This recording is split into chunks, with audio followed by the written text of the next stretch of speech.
And whose team is this? Is this your team? Or is this your daddy's team? Thanks for listening to the Dad Mode Podcast, Common Sense Parenting in a Politically Correct World. Here's your host, Andy Carlson.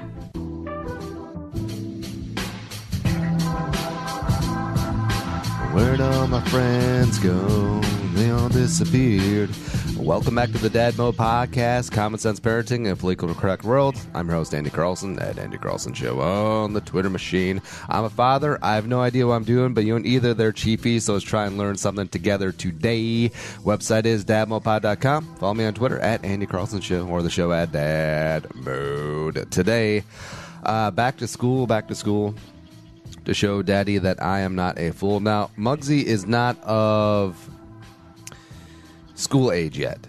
She's just over 2, like two and a quarter, something like that. And she's not even in preschool yet. Next year is going to be preschool. So we'll dip our toe into what all the parents are going through now. Because if you look on all of the social media, whether it be Facebook, Twitter, Instagram, it's all the pictures of the kids and their backpacks going back to school. Some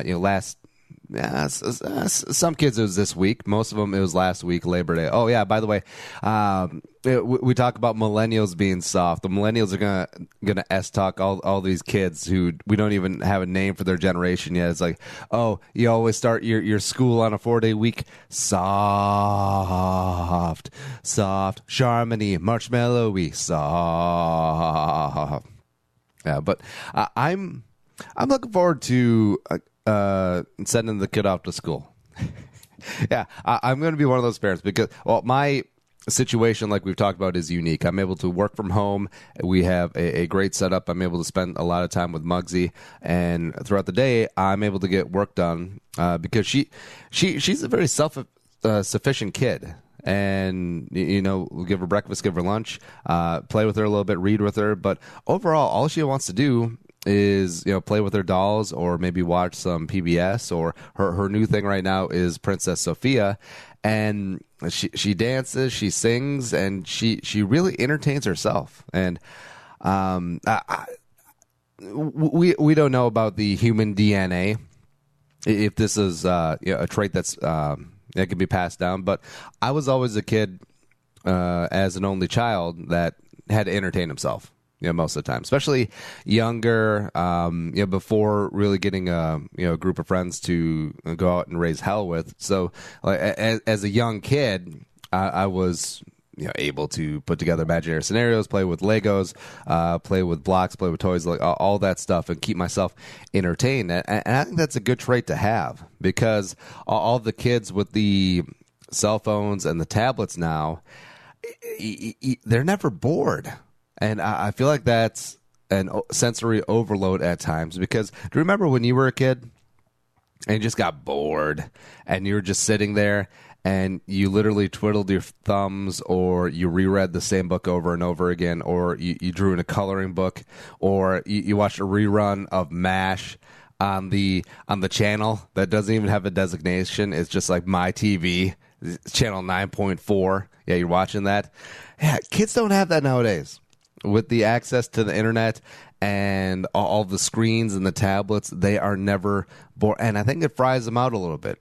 Like, they don't ever have to get creative and then to entertain themselves. And also, I feel like they're overwhelmed with the choices. Like, if you go on to Netflix now, and we have this problem a lot. When you go to Netflix or HBO or Hulu or Amazon or whatever, and you try to find a movie to watch, there are tens of thousands of movies, and you can't decide on one because you always have the fear of missing out. Like, if it's a movie that you've already seen, outside of a classic that those 5 or 6 movies that you always are down to rewatch, and if you're watching a new movie, maybe it's not even that good, and you're like, am I missing out? There's 9,999 other movies that I could be watching. Yeah, but kids, that's gonna be an issue. That's a whole nother episode unto itself. But back to school. Yeah, and so kicking Muggsy out of the house, preschool, whether it be a half day or full day, whatever it's going to be when she's 3 years old, I mean, that'll be nice. I greatly enjoy the time that we spend together, but I feel like even I'll be able to get even more done when she's out of the house. I'll be able to take some more in-person meetings and be able to handle business face-to-face as opposed to over the phone or on via email, which is all fine and good. I mean, we're saving tens of thousands of dollars in childcare, don't get me wrong. And but I think she'll enjoy it, because also what we do is we go to the gym, and they have up to 2 hours of childcare every single day there. So I go to the gym 5 days a week. Also, this is great, like random motivation, where if I, am swamped with work, or I don't, I'm a little tired, don't really feel like going to the gym, I will push to get all my work and crap done so we can go to the gym, because Margaret loves it. Muggsy loves going there and seeing the childcare people and the kids and playing and socializing. And it's great, because if it was just her and I all day long, it would end up like Room. The kid would be just kind of weird, and no, ain't nobody got time for that. Because us humans, we are social people. Even though it is fashionable in 2017 to be like, FML, don't want to go out, just want to stay inside and Netflix. As great as that is, there's a reason why if you're put in solitary confinement in prison, you go nuts. You just need that part of the human element. And I think it's really good for Muggsy. She's learned so many like new not like cuss words, but like new words and sayings and little games from her friends that she's made so far. It's really cool, and it's a good stand-in for daycare, because you get the experience, but also we don't have the price tag, so that's pretty amazing. And also it keeps me from getting more fat. Not getting less fat, essentially going to the gym 5 days a week, but keeps me from getting more fat. So that's always a little bonus baked in. And she's learned, come on, no, come on. That's her new thing.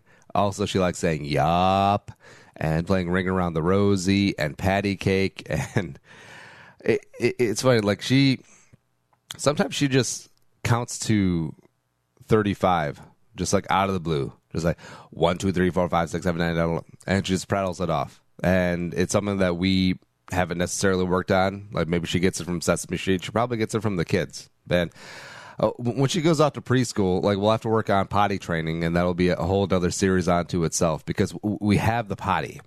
The potty has never been used. But what Muggsy will do is that she'll come in and she'll sit on it. Muggsy needs to work on boundaries. Because if myself or the wife are using the upstairs bathroom, and then Muggsy will just burst in and be like, "What's up? You come on. It's so funny that you can't even be mad.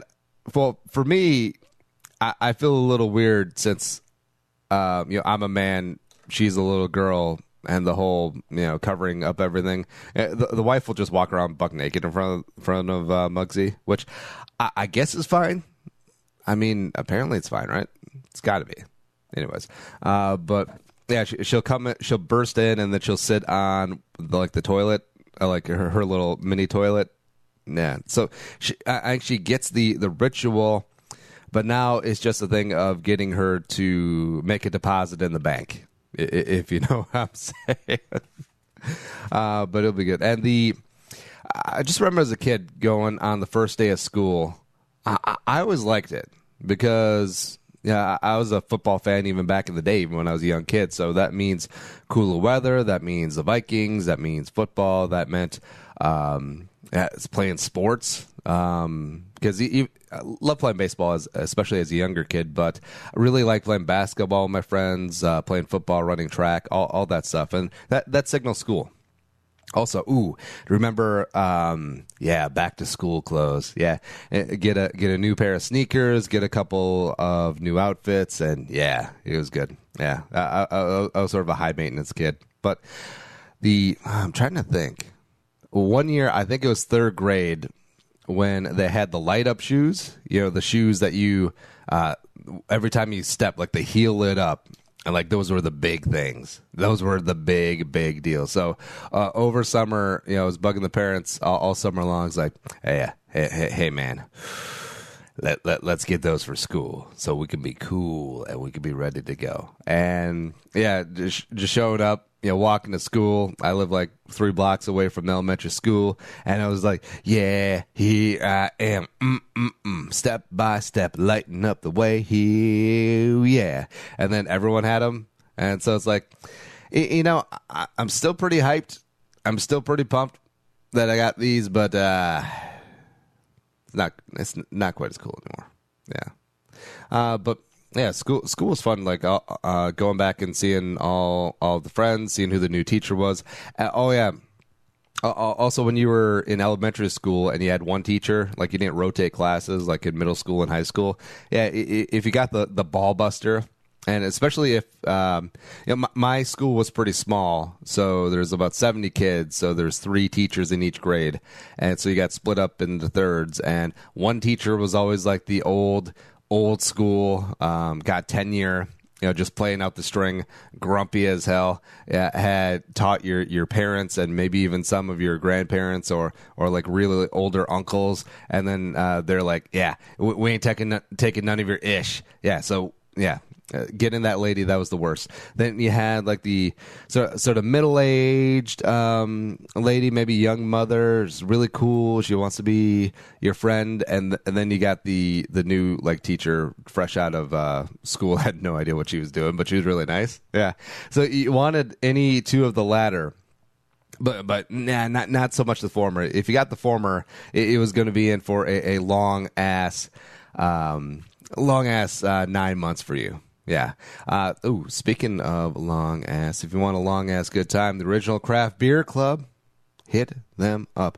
Ships right to your door, craft breweries from around the country, and been using the beers that they've been sending for the Andy Drinks Beer Show on YouTube and Facebook. And it's fantastic because handcrafted beers, it's the newest way to enjoy craft beer. And it's ones that you've never even heard of. Some of them aren't even available in your market, and each shipment will hit you up. 12 world-class beers from 2 different breweries, each one 2 different styles from each brewery. So 3 bottles or cans from each of each style, 6 total from each brewery. And it's just a fun way to discover some smaller craft breweries that you may not have at the time of day. Because, like the Netflix, there are so many new breweries popping up that it's tough to decide sometimes. So you want to try a little bit of everything, getting the little sampler. And here you go, shipped straight to your door with a monthly newsletter, story behind each of the breweries, so you get to know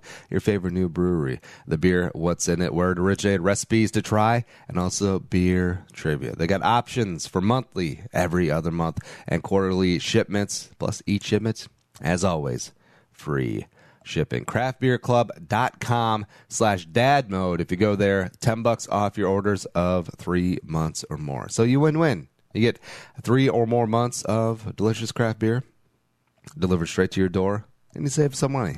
How about that?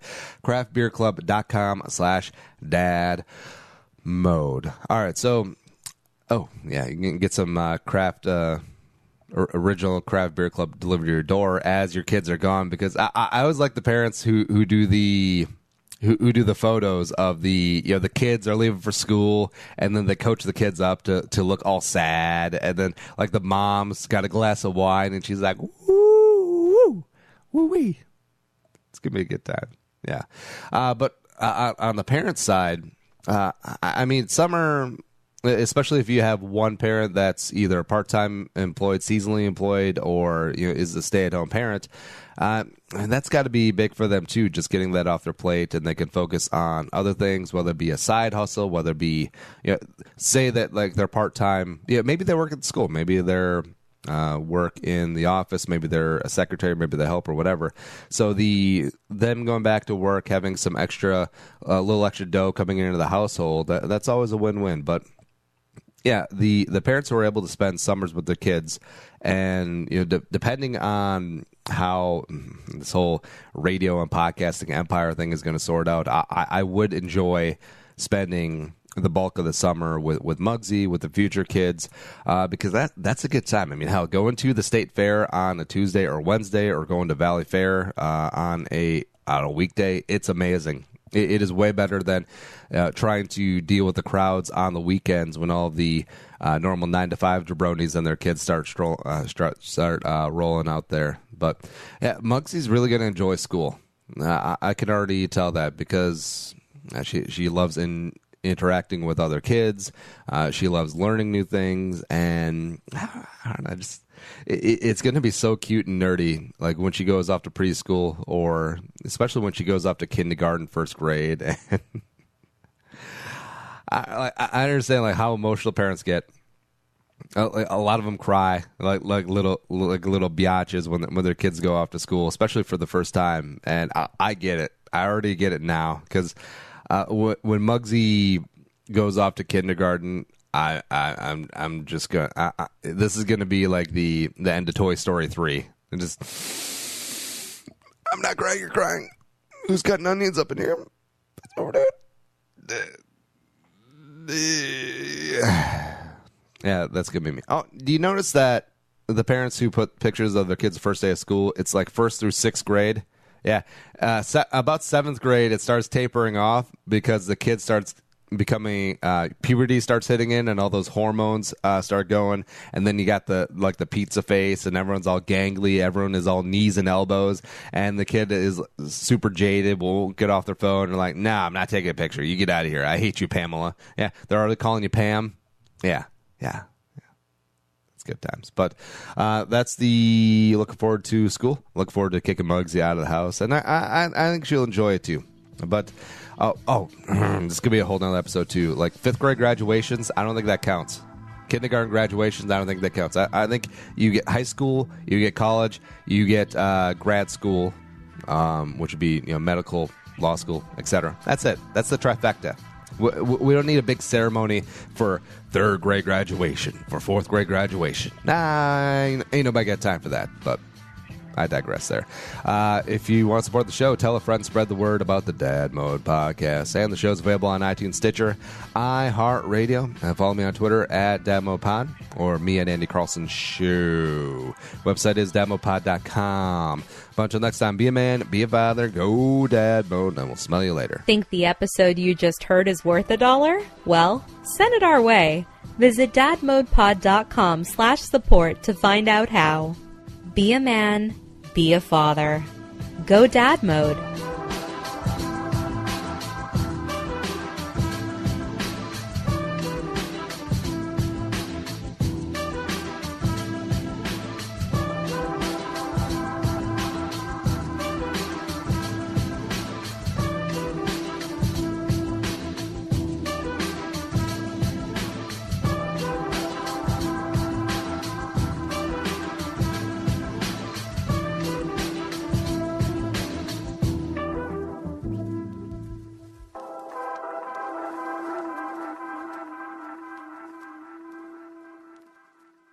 The music is created and produced by Deeb. To hear more of his tracks, visit soundcloud.com/Deeb.